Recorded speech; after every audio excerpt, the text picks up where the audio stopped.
Halloween of 2019 was the most terrifying night of my life. I live in Australia, and because we don't celebrate Halloween as enthusiastically, we don't get as many trick-or-treaters around 5 or 6 people at the most. I am personally a huge fan of Halloween, though to the dismay of my parents who would prefer not to acknowledge it.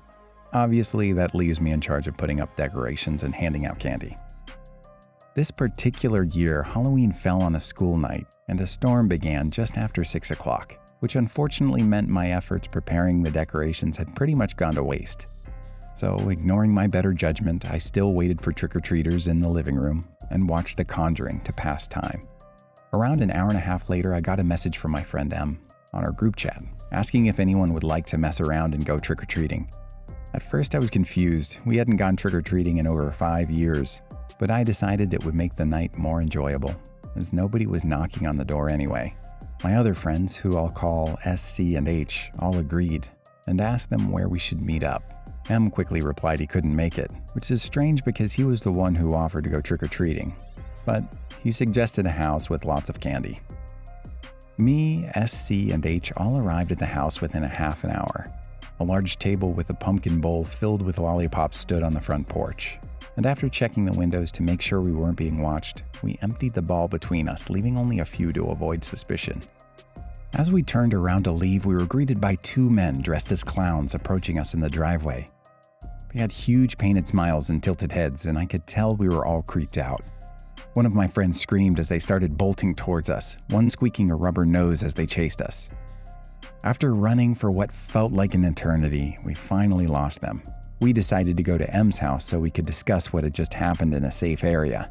However, when M answered the door, he burst into laughter. "What the hell are you guys doing?" he said, confused. "You told us to go out trick-or-treating. Can you just let us inside?" S replied. After sitting down on M's couch, we all soon realized M had lost his phone earlier that day, and a stranger had suggested the idea of going to that house, presumably some sort of trap from the clowns. After another half hour, I cautiously made my way home by 9:30, finished my movie, and went outside to collect the candy bowl I set up. I was shocked to see the bowl was completely empty. However, my stomach turned when I saw a clown nose that was now laying inside of it. I told my parents everything that happened and showed them the clown nose that had been left at our house. They assured me that it was just some Halloween prank. I woke up around 1 a.m. to noises coming from my bedroom window like rocks hitting the glass. Although I was scared half to death, my curiosity got the better of me. I eventually opened the blinds. My Halloween decorations were destroyed and littered the ground below. I stared motionless, in complete shock, until a lollipop was thrown at the window, breaking my trance. I looked up and I saw them.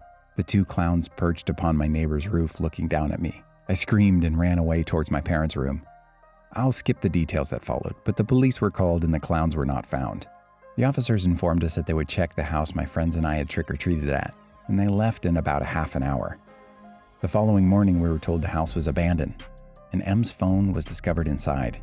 That day at school, I had learned M, S, C, and H all had creepy experiences during the night as well.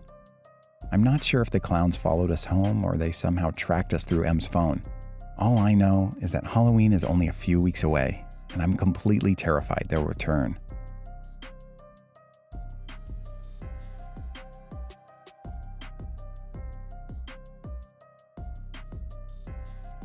Did you like the story? Check out our channel for more.